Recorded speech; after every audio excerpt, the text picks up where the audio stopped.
Hi friends, ఈరోజు మనం fish fry ఎలానో చూద్దాం.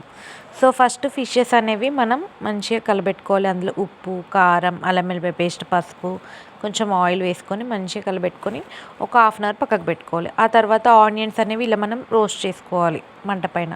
సో ఇలా చేస్తే మనం చాలా బాగుంటుంది. అండ్ అవి మనం మిక్సీలో వేసుకొని పట్టేసుకోవాలి పేస్ట్ లాగా. సో నెక్స్ట్ ఇంకో ప్యాన్లో ఆయిల్ పోసుకొని అందులో పచ్చిమిర్చి, ఆనియన్ వేసుకోవాలి. సో వేసుకొని పట్టిన పేస్ట్ కూడా ఇందులో వేసుకొని ఒక బగారాకు, ఇంకా లవంగాలు అలా వేసుకొని, సో కొంచెం లైట్గా పసుపు వేసుకొని కలబెట్టుకొని ఈ కలబెట్టుకున్న ఫిషెస్ ఇందులో వేసుకోవాలి. సో వేసుకొని ఇలా మనం ఇది ఎప్పుడైనా కానీ చాలా స్లోగా చింపుకోవాలి ఫ్రెండ్స్. సో లేకపోతే మన ఫిష్ అనేది బ్రేక్ అవుతుంది. సో జస్ట్ ఇది ఫ్రై కాబట్టి మనకు చాలా సింపుల్గా అయిపోతుంది.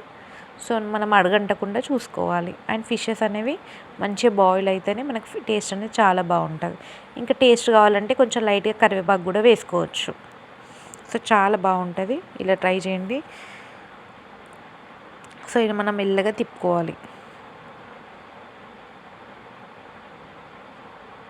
ఇలా తిప్పుకుంటూ ఉండాలి ఒక్కొక్కటి, ఒకటేసారి అన్నీ కూడా తిప్పొద్దు. అండ్ చాలా స్లోగా దింపాలి. సో తిప్పిన తర్వాత సో ఇందులో కొంచెం సాల్ట్ వేసుకోవాలి మనం. సో ఆల్రెడీ ఫిషెస్లో సాల్ట్ ఉంటుంది కాబట్టి మనకు కొంచెం సరిపోతుంది అంతే. సో సాల్ట్ వేసుకొని మంచిగా ఇలా కలిపెట్టుకొని సిమ్లో పెట్టుకోవాలి, ఫుల్ పెట్టుకోవద్దు. సో మావాడు చూడండి ఫిష్ కర్రీ అంటుంటే అక్కడే ఉండి చూస్తున్నాడు స్టూల్ వేసుకొని మరి.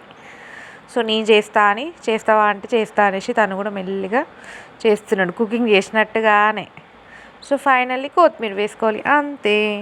సో చాలా బాగుంటుంది ఫ్రెండ్స్, ట్రై చేయండి. So this the fish fry. Thank you for watching this video. Subscribe to my channel.